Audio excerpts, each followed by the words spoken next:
Hello everyone, I am Ethan Clark. So I'm here today to talk to you about multi-purpose puzzles and what that all means. But before we start, minor spoilers, or maybe major, depending on how you view things, for all these games, including several games that I made. So now that we've all been spoiler warned, let's get started.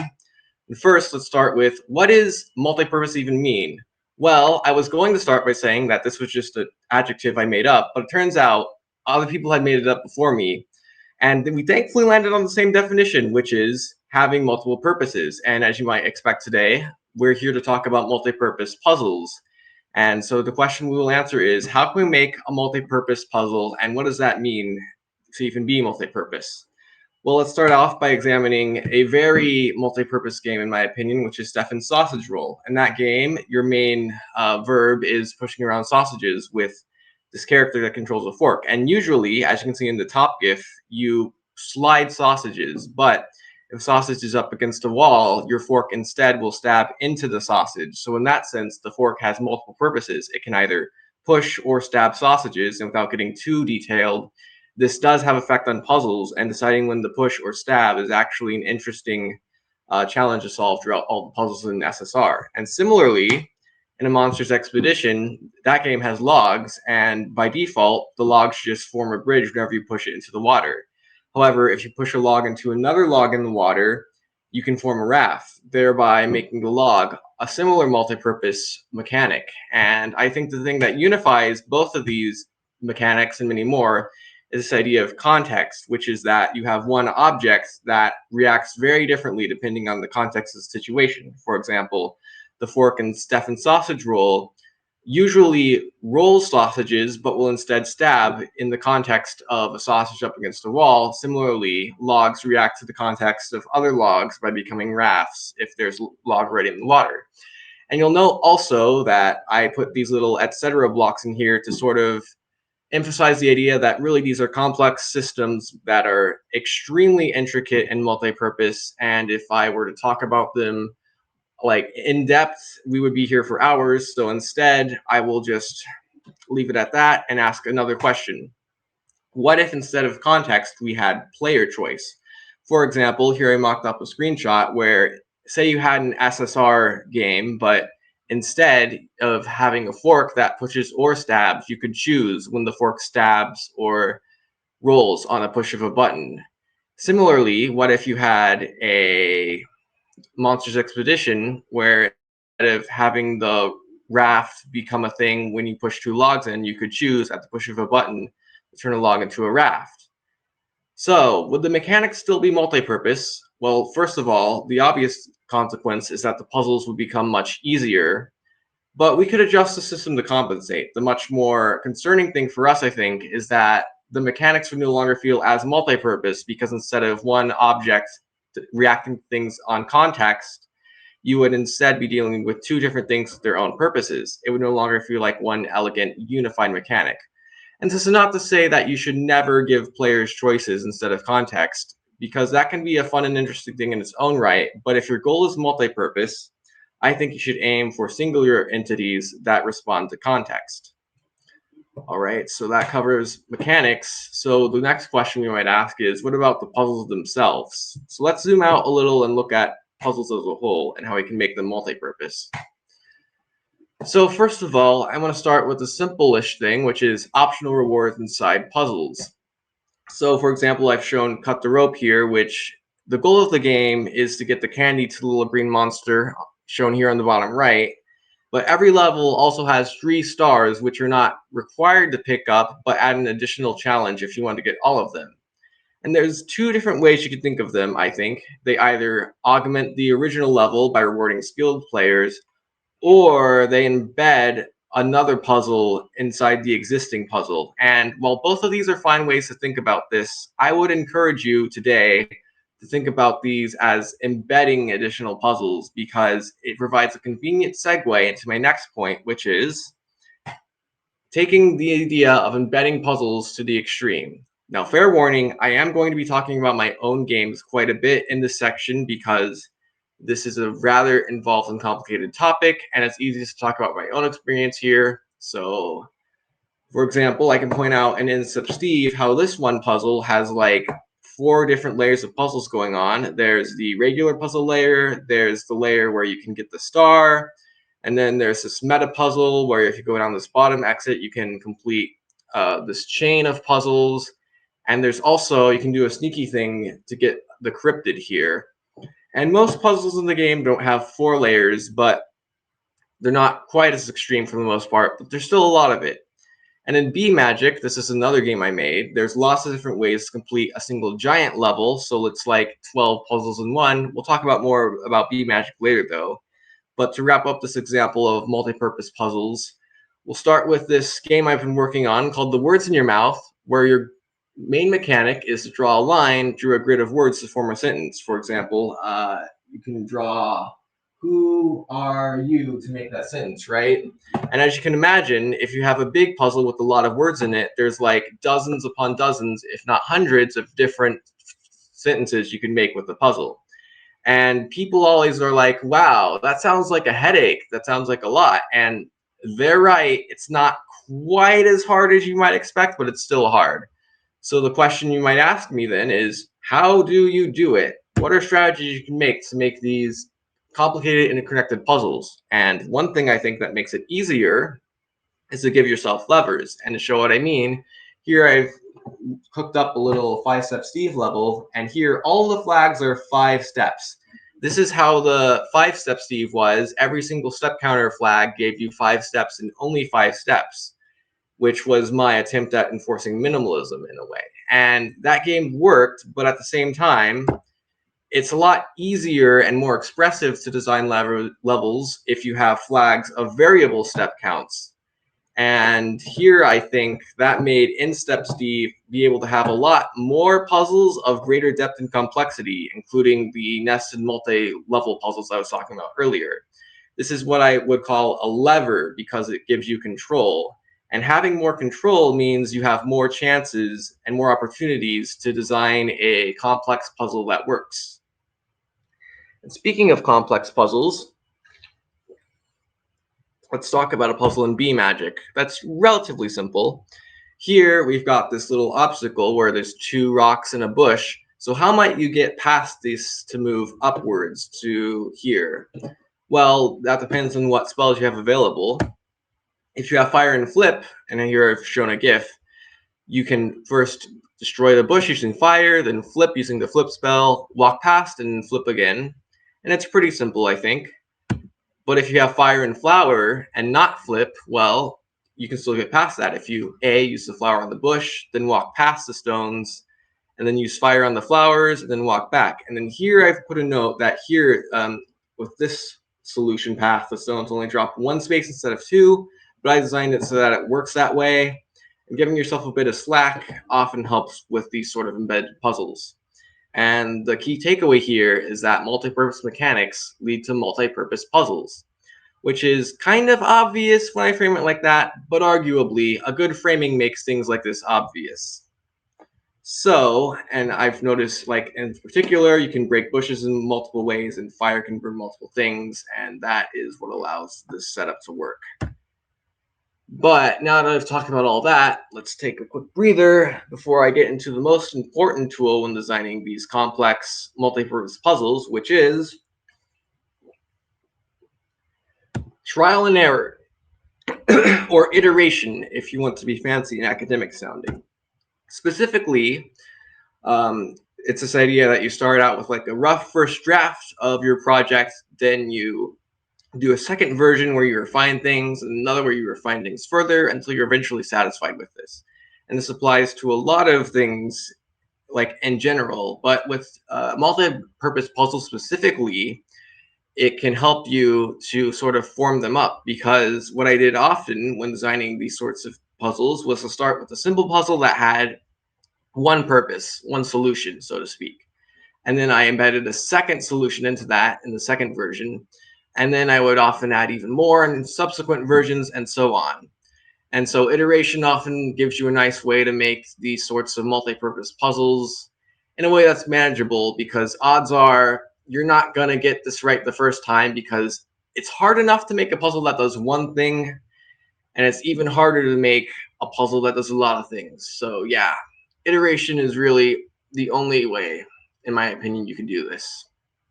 I don't know. So yes, that's the end of part 1. Buckle up because we've got a lot more talk ahead of us. All right. Yeah, and then they put a bunch of words here about us generalizing the framework. So what does that mean? So in 2003, Katie Salen and Eric Zinnemann made what is, in my opinion, one of the best books about game design ever written, called Rules of Play. This book is almost as old as me, actually. And one of the key unifying features of this book is this idea that games can be broken down into 3 general aspects, which are the rules, i.e., the underlying mechanics and logic and gameplay of the system, the play, which is the experience that you, the player, have when playing it, and the culture, which is the wider context in which games contribute to and reference. And this applies to puzzles in particular because it gives us a nice framework to talk about video game design in general and puzzle design specifically, and even more specifically, multi-purpose puzzle design. Now, you might have heard the term ludonarrative consonance or ludonarrative dissonance, which I could frame using the ideas we developed as vertical multi-purpose, so to speak, where you make sure all 3 aspects work in tandem. But you could also think about horizontal multi-purpose, which is where you hone in on one aspect and ask how you can make that aspect multiple purposes. For example, so far we focused on the logical gameplay aspect of multi-purpose puzzles, which is the rules. So the next logical question you might ask is, what about multi-purpose play? What about multi-purpose culture?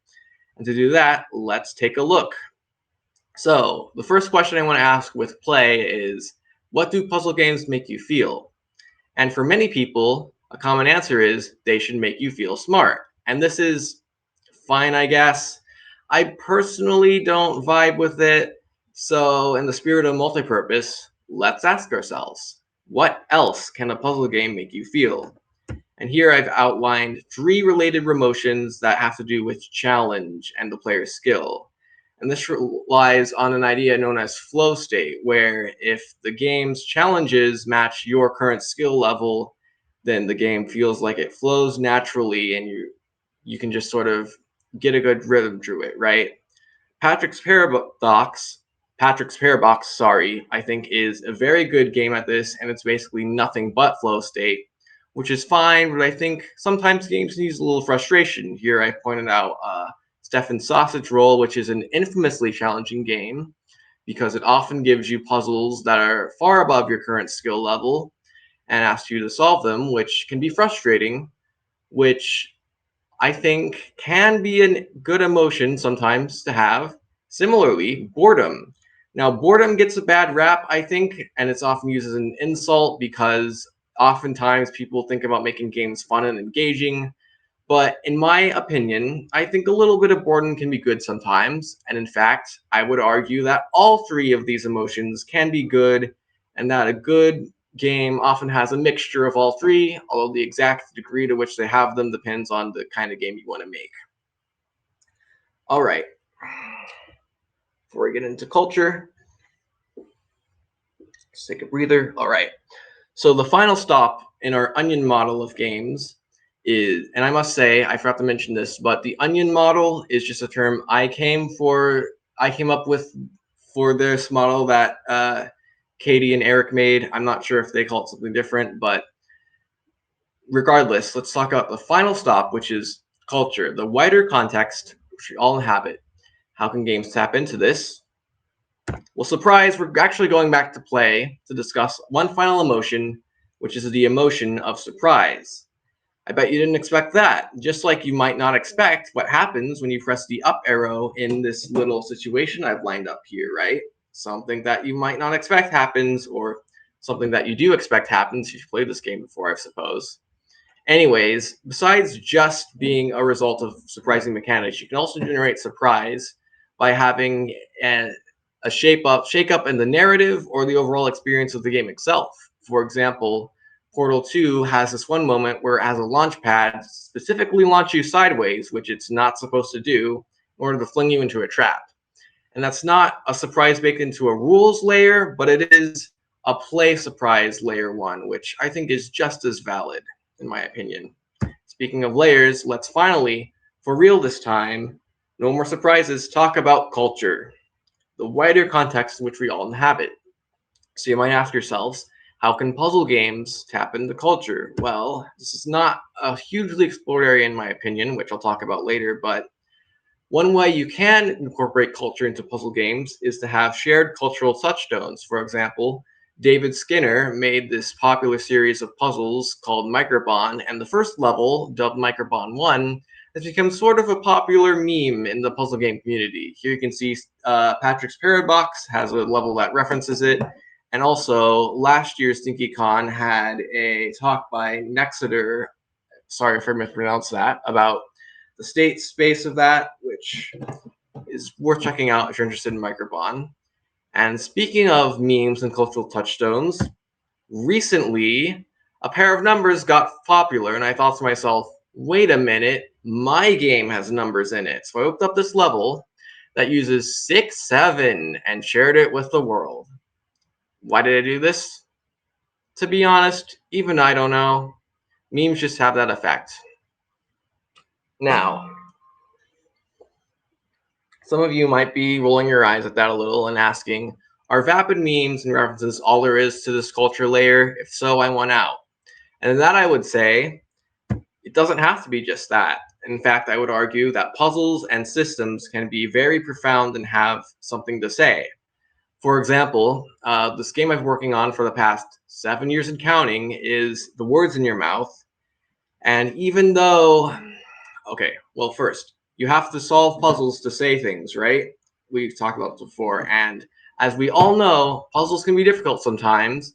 And so I've used this inherent difficulty in puzzles, which you have to use to talk in this game, to make a statement about the difficulty of communication. You know, where most games have you just select an option from a list of dialogue choices to easily breeze through conversations. Here, you have to work for your conversations in order to say something even remotely close to what you want to say. And I think that's a metaphor for the difficulty of communication, both in general and also for autistic people specifically. And this is the fun part about working on years-long projects. Even though my game hasn't changed in the past 7 years, the tech industry sure has changed a lot during that time. And one day I realized that my game had inadvertently become a metaphor for a certain emerging technology. And dealing with that has been, well, I would say fun, but really it's just been exhausting. So yeah. And also, just real quick, I feel like I sort of was at the risk of putting myself on too big of a pedestal during that last slide, so I've sort of just put the slide up again as a refresher that you shouldn't think too highly of me, you know? Just saying. And now, one final message before we wrap up this talk. Having something to say is hard. I've certainly found it very hard to be vulnerable and talk on sensitive topics and working on the words in your mouth. And I've spoken to people who have said that they found it hard to have these sort of overarching messages too. But that said, I believe in you. The biggest obstacle to overcome is simply having the courage to try, which I think applies to every layer of the onion and every puzzle, multi-purpose or not. And so, in conclusion, this talk started out as a relatively straightforward and academic exploration of how multi-purpose game mechanics and gameplay can be done, but it sort of went off the rails and became a holistic study of all the things a puzzle can be. And so, in other words, this talk was multi-purpose. In fact, you could even say it had 6 or 7 different purposes. I'm sorry, it was an honor and privilege to be here, and thank you all for coming. The end. Now, so as I explained, Ethan can't hear me, so I'm going to try and communicate questions via Discord. Questions will be here. I should say thank you, Ethan, but Ethan can't hear me. So, all right. So I'm going to post some questions over here. Could you? How important is it? Okay. Okay, so this is the fun part about the tech difficulties. I can't hear Joseph telling me these questions, so I have to hear him relay me them through Discord. Jagriff asks, how important is it that the game acknowledges all these solutions to embedded puzzles? Well, I was actually talking about this, or thinking about this recently. See, with a system like words, oftentimes you have solutions that are a little different but practically the same, right? So, for example, you could say like, "How are you?" or "How are you doing?" which I don't think is a real puzzle in the game, but you could imagine that, and it would be practically the same thing. And so, I think it's important to acknowledge meaningfully distinct responses. So, for example, "Hey, my house is on fire," should get a different response than "How are you?" But if you'd say "How are you?" and "How are you doing?" that's practically the same solution, right? And I think this applies to puzzle games more generally, like if you have just a Sokomon or whatever. So the key solution here is respond differently to meaningfully distinct solutions, right? Okay, Vixorian asks, an issue I've had with embedded optional puzzles is when players are not ready to do the optional puzzle but still insist on them and get stuck. Any hints on how to avert that? I am trying to think.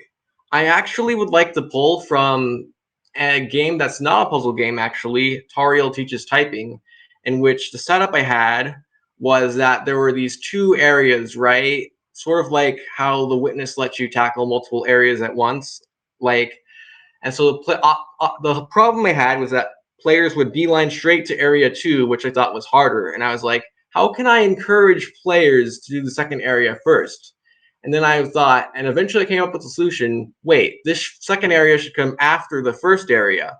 And so I rearranged the level layout so that the first area was before the second one. So then 99% of players would do the first area first, even though you could technically beeline to the second area of puzzles. So yeah, my advice is that if players truly insist on doing the optional puzzle first, then maybe you should change the structure to compensate, to make it clear that the optional puzzle should be done later, right? Jagriff, how often do you find happy accidents where multi-purpose mechanics give multi-purpose puzzles that you didn't expect?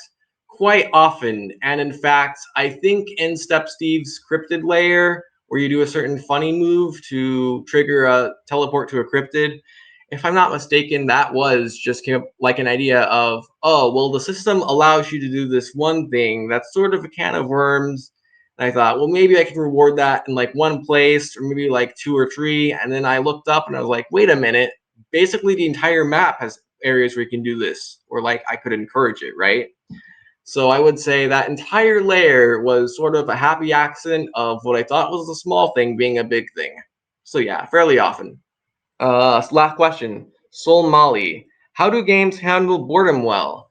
Good question. I think it is often a matter of pacing. Where like, if you're constantly inundated with like puzzles and content, it can be rather exhausting. So just giving players the space to just breathe and be calm, even be a little bored sometimes, is not necessarily a bad thing. So yeah, I would say one way they can handle boredom well is to use boring sections as pacing. So yeah. Great, thank you, thanks, Ethan. I'm trying to communicate with Ethan via Discord and also talk to everybody in chat at the same time. If there's any, I mean, I know there are further questions. Please take them to Discord. I haven't made the thread yet, but I'll make the thread in just a moment. But yeah, so once again, thank you to Ethan. Bye, everyone.